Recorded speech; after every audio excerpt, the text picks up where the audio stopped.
Bismillahirrahmanirrahim. Assalamualaikum warahmatullahi wabarakatuh. Alhamdulillahirrabbilalamin. Kita semuanya hari ini atas berkat rahmat dan hidayah Allah Subhanahu wa taala dapat berkumpul untuk melakukan suatu kegiatan saresehan nasional ekonomi syariah.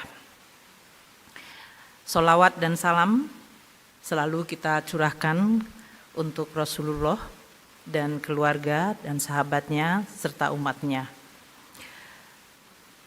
80 tahun yang lalu, para pendiri bangsa Indonesia berjuang untuk memerdekakan negeri ini. Mereka mewariskan sebuah cita-cita agar negara yang baru lahir akan menjadi sebuah negara yang mampu menciptakan dan menjaga kedaulatannya, menciptakan keadilan dan kemakmuran. Tadi Pak Anwar Abbas menyampaikan bahwa ekonomi Islam adalah mengenai keadilan dan keberkahan. Jadi Indonesia dari awal cita-citanya adalah sejalan dengan sebuah value yang sangat penting menciptakan sebuah keadilan dan kesejahteraan bagi semuanya, serta menciptakan kedaulatan atau kemerdekaan bagi mereka yang tertindas. Sampai hari ini nilai-nilai itu tetap relevan. Pada bulan kemerdekaan Republik Indonesia yang ke-80, mari kita semuanya berkumpul di dalam semangat tasyakur dan muhasabah untuk menguatkan ikhtiar kita untuk menjadikan Indonesia sebagai negara yang baldatun thayyibatun warobun ghafur. Dengan tadi keinginan subtitlenya menjadi pusat ekonomi syariah dunia. Kita memahami dunia sudah pernah atau terus-menerus merupakan objek dari sebuah sistem ekonomi yang berubah-ubah. Yang dominan hari ini adalah kapitalisme pasar yang mungkin bisa disebut liberal. Sebuah sistem yang memandatkan profit sebagai the ultimate moral value-nya. Dan ini juga menciptakan suatu konsentrasi kapital dan kekayaan.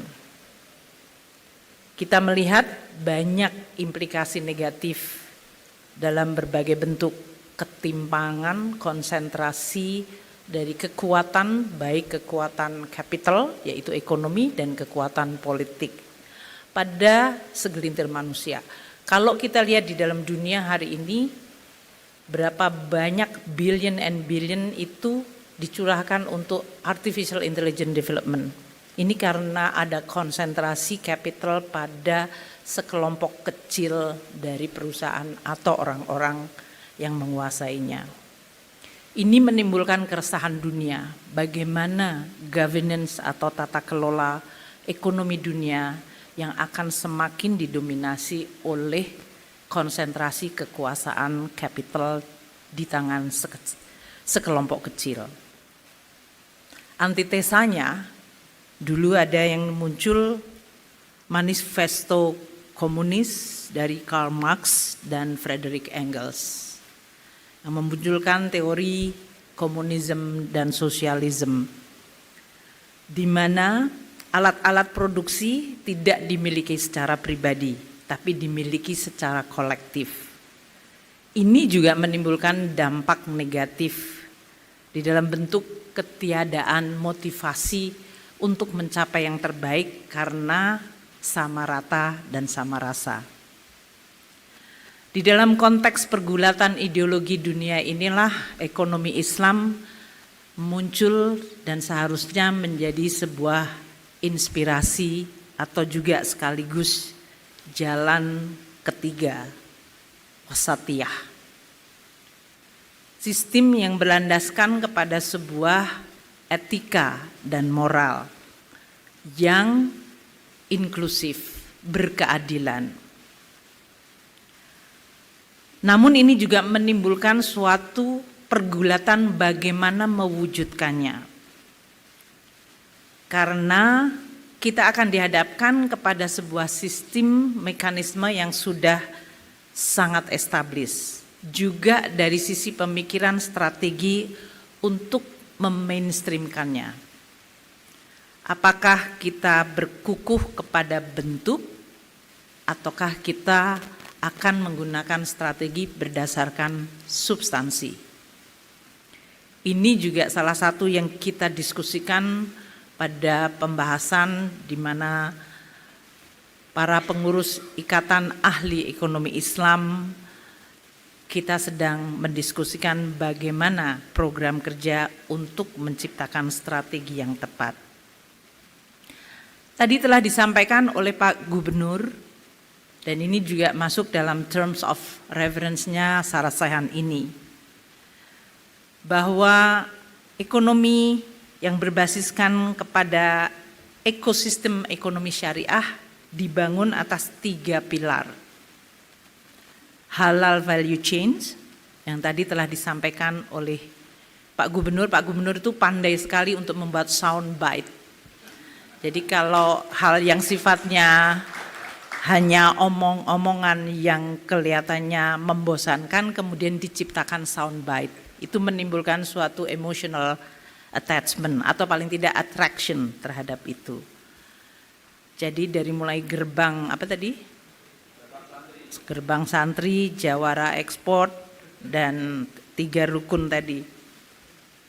Jadi 3 pilar yang kita tahu adalah halal value chains, keuangan syariah yang kedua, dan yang ketiga adalah dana sosial dan literasi yang inklusif yang telah disampaikan oleh Pak Gubernur.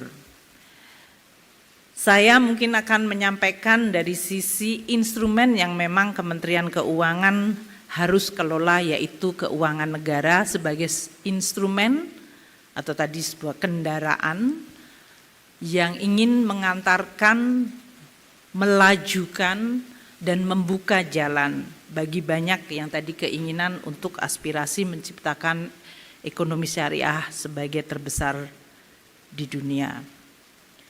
Maka tidak terhindarkan kalau mengundang Menteri Keuangan pasti ngomong tentang keuangan negara dan anggaran pendapatan belanja negara.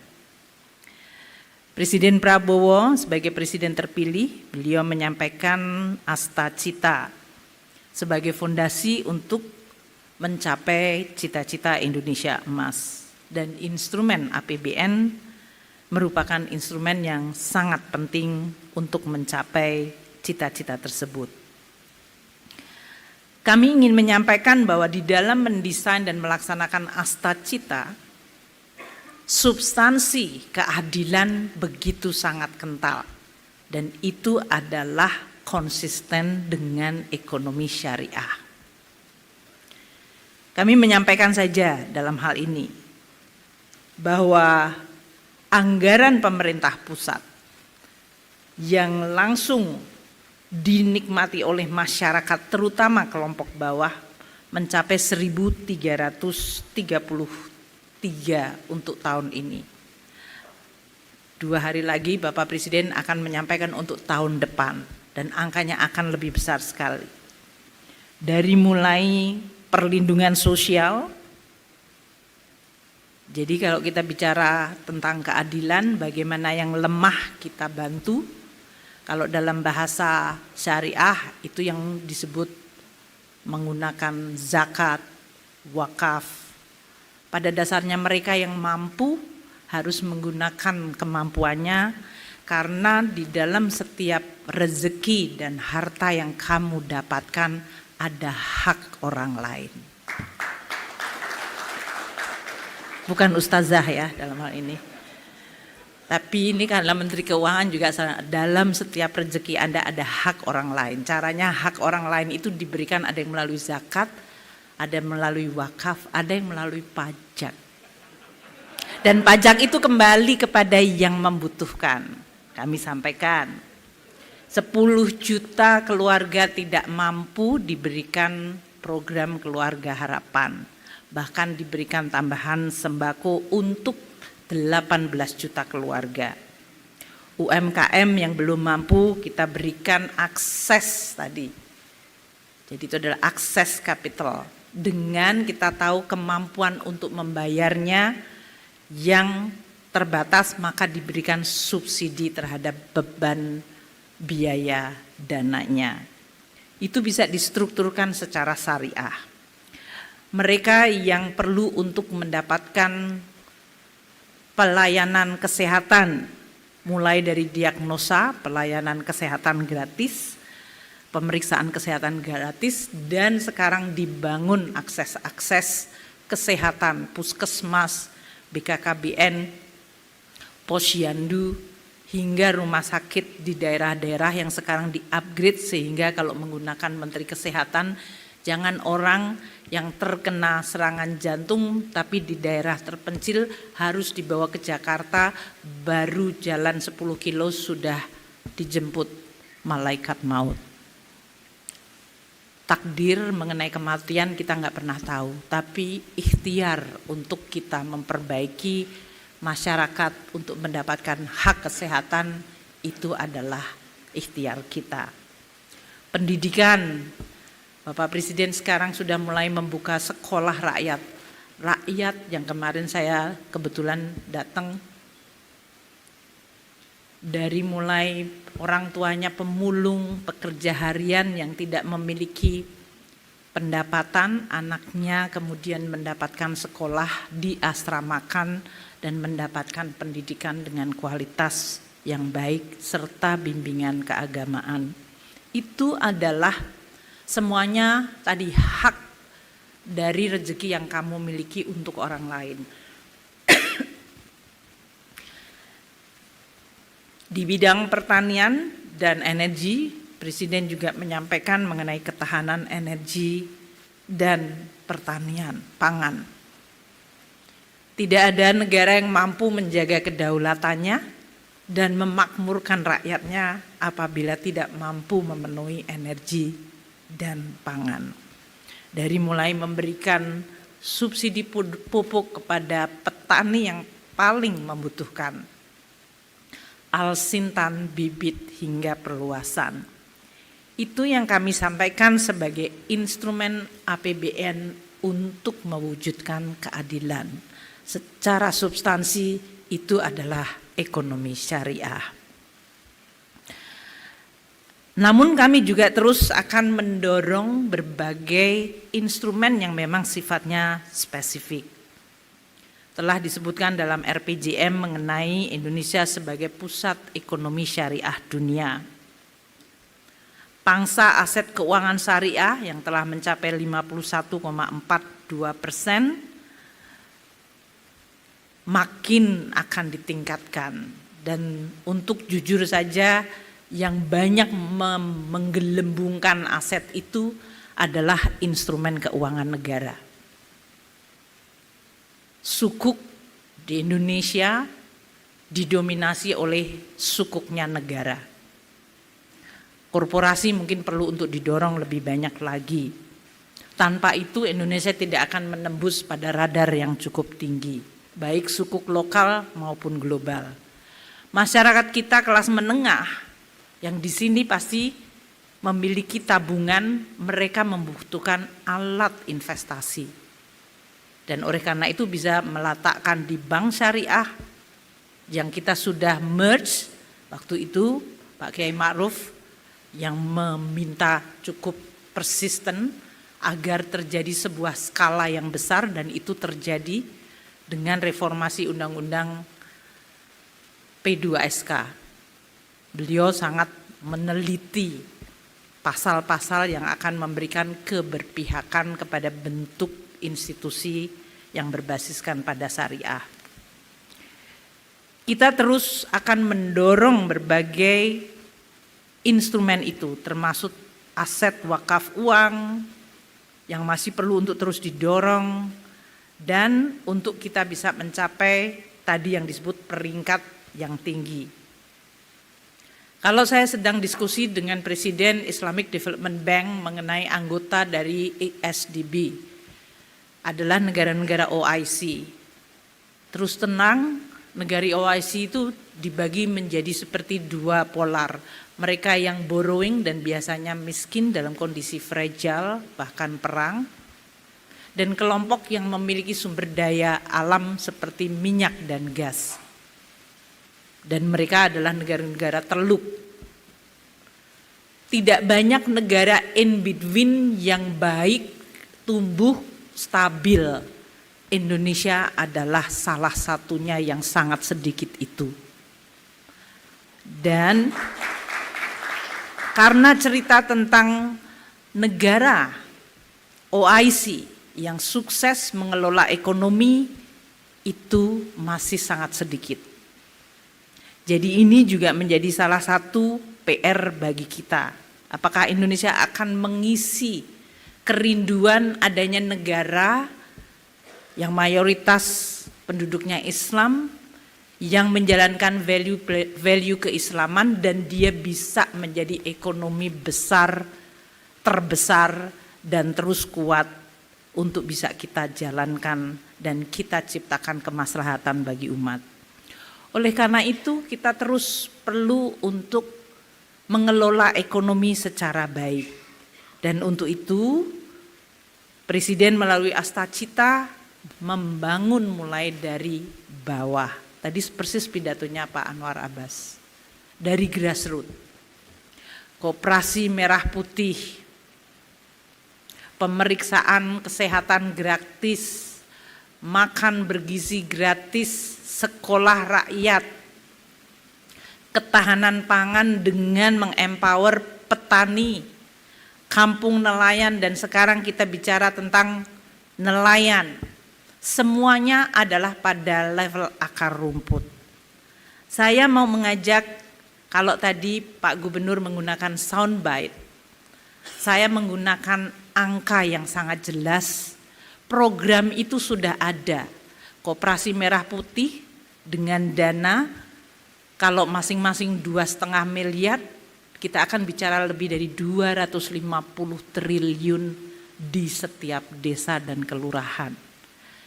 Pertanyaan saya kepada kita semua, teman-teman yang bekerja di ekonomi syariah mampu nggak menginfiltrasi nilai-nilai ekonomi syariah di dalam tata kelola ekonomi Koperasi Merah Putih?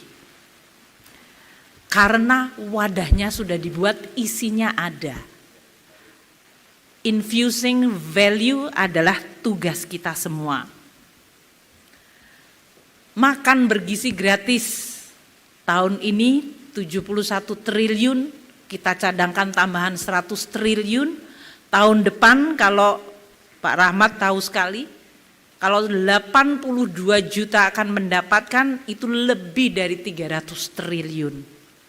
Dananya ada, value chain-nya tadi kalau mau dibuat dilingkan dengan tadi gerbang santri, value chain halal, kami sudah membuatkan programnya. Teman-teman mau bersibuk-sibuk untuk mengisi dalam bentuk gerbang value chains-nya untuk meningkatkan industri halal. Sekolah rakyat 200 sekolah sampai tahun depan. Saya kemarin tanya, anak-anak diberi makan 3 kali sehari, 2 kali snack. Siapa yang mensuplai? Jadi artinya kailnya sudah ada.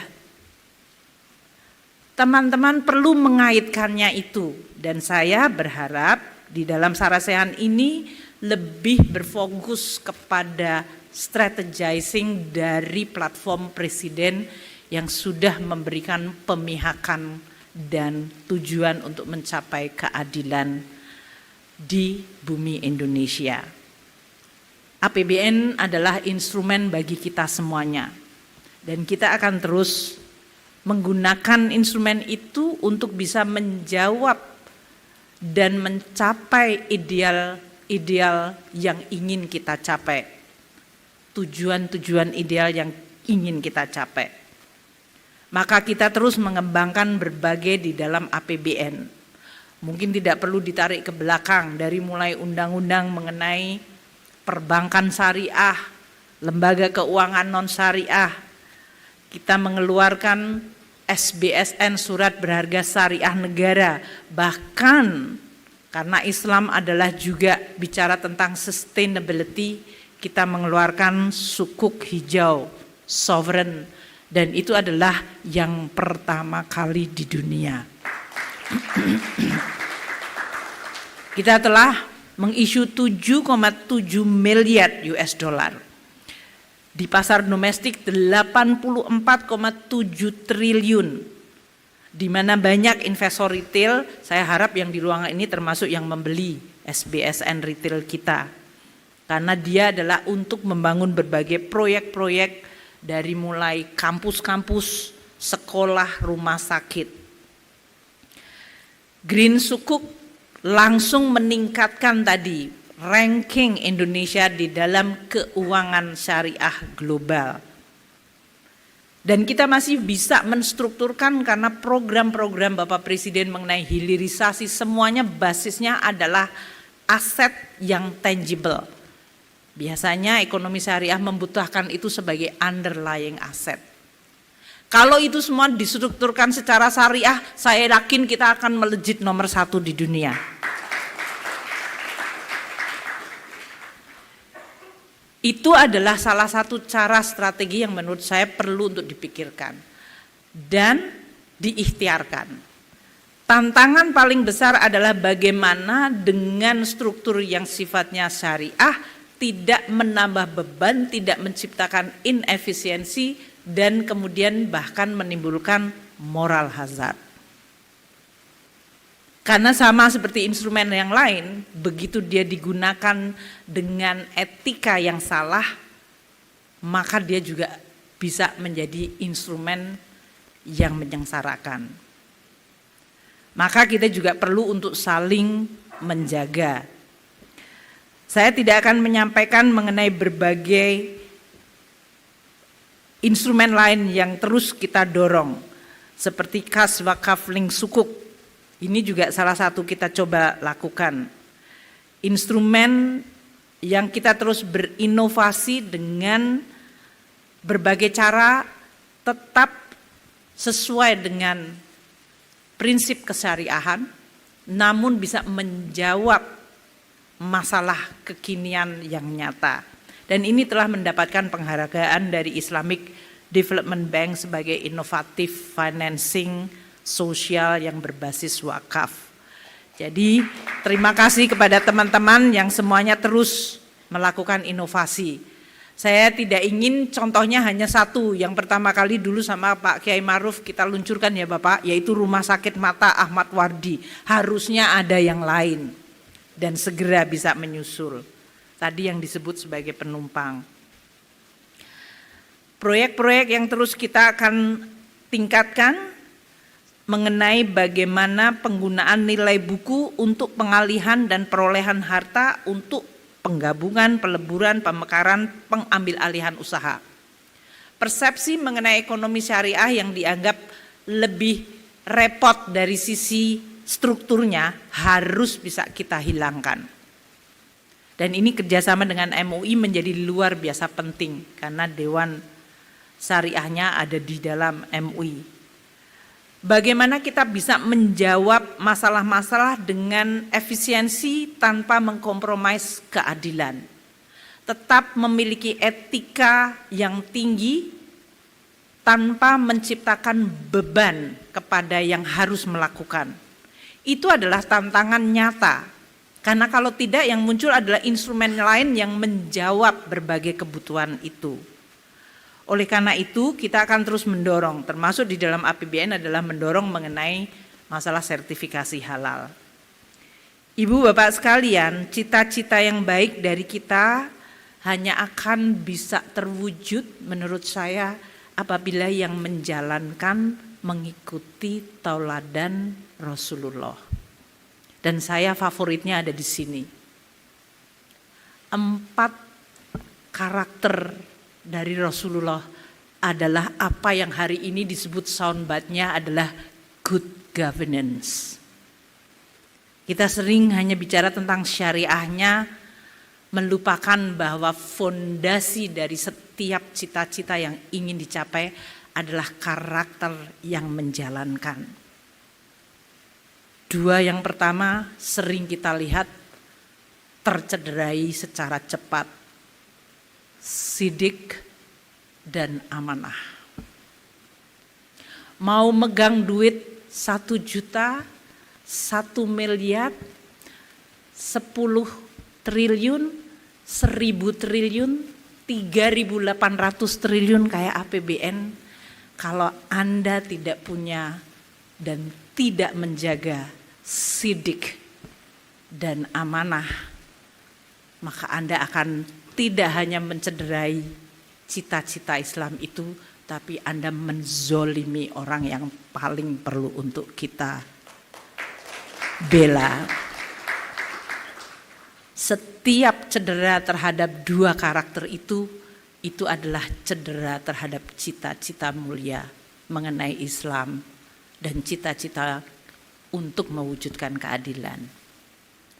Saya senang dua karakter yang lain, yaitu tablik dan fatonah.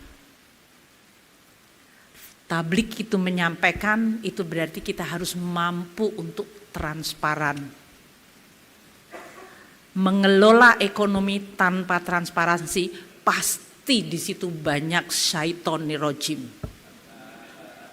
Banyak banget syaitoni rojim. Maka menyampaikan itu menurut saya adalah sebuah wujud untuk kita dicek atau dilihat supaya kita terus ada di dalam rel yang amanah. Dan yang terakhir adalah fatonah. Ini buat saya menimbulkan keresahan. Karena fatonah artinya cerdas. Dunia berubah begitu cepat. Hari ini digital teknologi mendikte dan orang semua membuat prediksi 10 tahun ke depan dunia akan berubah luar biasa karena teknologi. Kita lihat perang sekarang saja. Dulu adalah prajurit versus prajurit di depan battle. Itu perang dunia kedua, perang Vietnam. Sekarang drone versus drone. Pilotnya ada di tempat yang kita nggak tahu. Sekarang semua negara sudah mulai berpikir coupling saya di planet Mars di mana. Islam seharusnya memiliki keresahan terhadap aspek kecerdasan ini. Dan saya berharap pada saresehan ini kita mampu untuk mengikuti karakter mulia dari Rasulullah yang kita semua cintai. Bagaimana kita menciptakan sebuah kecerdasan sosial. Kecerdasan individual kita lakukan. Memberikan tadi presiden sekolah rakyat, sekolah unggulan. Sekarang beasiswa LPDP yang sudah lebih dari hampir 650.000 bisa sekolah di sekolah manapun terbaik di dunia. Beliau ingin ngejar dari sisi science, technology, engineering, math. Karena tanpa itu kita akan asik dengan kata-kata dan dengan berbagai program-program yang mungkin kecil dan tidak menyelesaikan persoalan. Jangankan umat manusia, bangsa kita sendiri mungkin masih jauh. Jadi saya berharap di dalam Saresehan Nasional Ekonomi Syariah ini mari kita terus berikhtiar, berjuang. Berjuang bahasa Arabnya apa Pak? Ijtihad ya Pak ya? Jihad, berjihad di dalam area yang dimana kita semuanya bisa berkontribusi ikut menyelesaikan masalah bangsa dan manusia hari ini dan ke depan. Di tangan Bapak Ibu semuanya lah akan menentukan itu. Saya sebagai Menteri Keuangan dan sekaligus juga sebagai Ketua IAEI yang sedang menyusun program, mohon untuk mendapatkan dukungan agar kita mampu untuk terus mengakumulasi dan mengembangkan knowledge dan innovation agar inti substansi syariah tetap kita bisa jalankan, dan pada saat yang sama kita bisa mencapai kemajuan. Terima kasih atas undangannya, dan semoga apa yang kita sampaikan hari ini memberikan manfaat bagi Bapak dan Ibu semua, dan terutama bagi saya sendiri. Terima kasih. Wassalamualaikum warahmatullahi wabarakatuh.